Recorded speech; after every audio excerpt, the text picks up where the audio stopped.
We are back on The Source, and we continue to look at the conflict between protesters and carriage operators in the town of Niagara-on-the-Lake. Joining us now on The Source, we have Samantha Addario. Samantha is one of the animal rights protesters. Welcome, Samantha.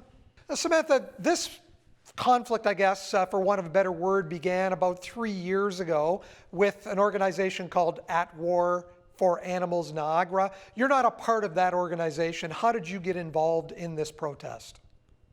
No, that's correct. So At War for Animals Niagara did begin the campaign. It was sort of initiated or inseminated by those folks, but they've since become more of a media outlet. And so they will often post information about our demos or information about what we're doing, but they're not involved in organizing the campaign. And I became involved personally just because I'm a horse lover, and it's a pretty simple principle to me that being a horse lover is mutually exclusive with operating or supporting horse-drawn carriages.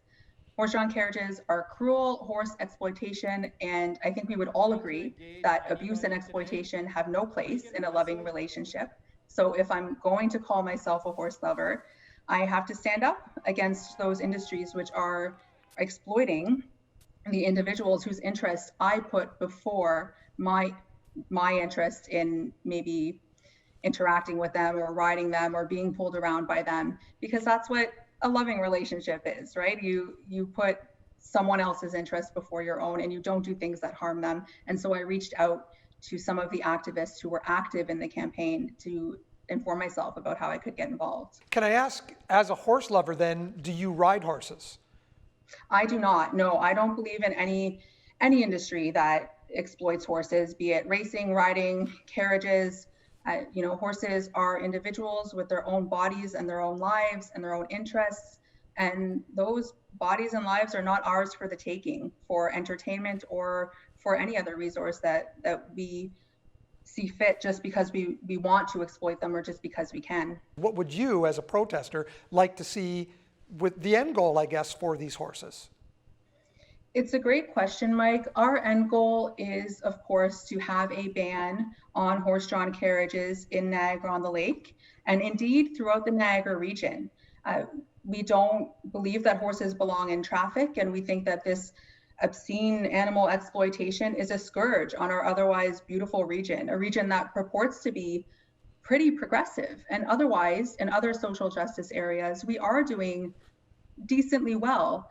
But for as long as we're ignoring the fact that how we treat animals, including whether we are complacent in their use and exploitation, is indivisible from progress, we lag centuries behind in our thinking and behavior. So our end goal is the ban.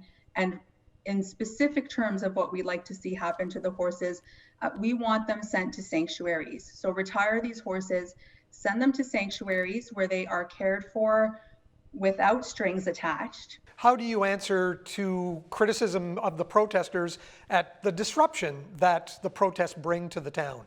Sure, I think that there's some confusion in Niagara-on-the-Lake about what qualifies as peaceful protest. So the Charter of Rights and Freedoms here in Canada, fortunately, preserves our right and guarantees our right to peaceful protest. And that is done via Section 2B of the Charter, which of course protects our right to freedom of expression, as well as Section 2C, which protects our right to peaceful assembly. And the mistake that I think is made by many of the locals, and mostly the carriage supporters in Niagara-on-the-Lake, barring some, of course, is that peaceful is synonymous with silent, right? So protest is inherently loud. It's inherently disruptive. People protest when their goal is to change the status quo and to no longer accept how things are being done without anybody speaking up. So our job is to speak up, and that's mutually exclusive with silence. We can't be silent and be protesting. So I think that it's a mistake and a bit of a misnomer to assume that disruption is in excess or somehow exceeds our right to protest peacefully. Our protests are always peaceful, and in fact, when the peace is disrupted, it has always been by the opposition. The criminal charges that we've seen this summer have only been laid against members of our opposition, never against our own activists. So it's clear who is peaceful here and who is not. When do you see this ending?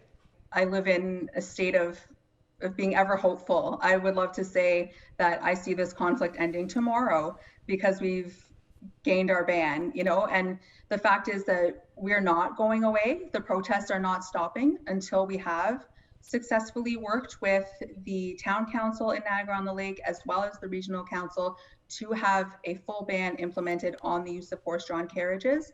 So this conflict will end when the ban is in place.